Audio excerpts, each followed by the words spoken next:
ایک قصبے میں علی نام کا شخص رہتا تھا جس کی عمر 30 سال تھی۔ اس ٹاؤن میں ہر رات 10 بجے تک لوگ سو جاتے تھے، لیکن علی اکثر دیر سے دفتر سے واپس آتا۔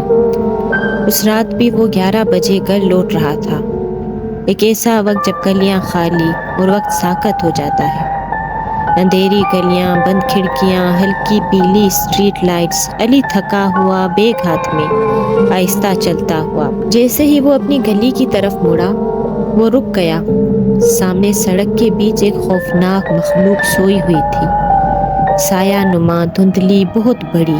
انسان اور جانور کے درمیان کوئی عجیب سا وجود۔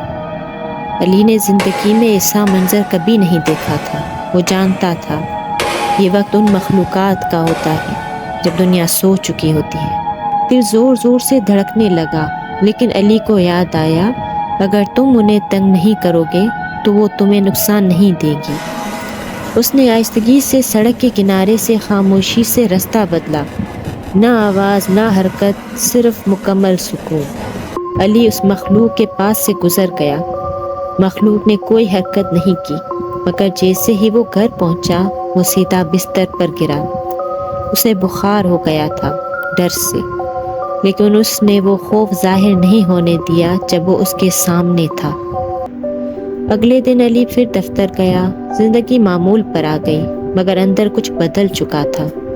اس رات علی نے سیکھا کہ کبھی کبھار خاموشی اور برداشت ہی اصل طاقت ہوتی ہے، اور جب بلا وجہ دوسروں کو تنگ نہ کرو تو وہ بھی تمہیں نقصان نہیں دیتے۔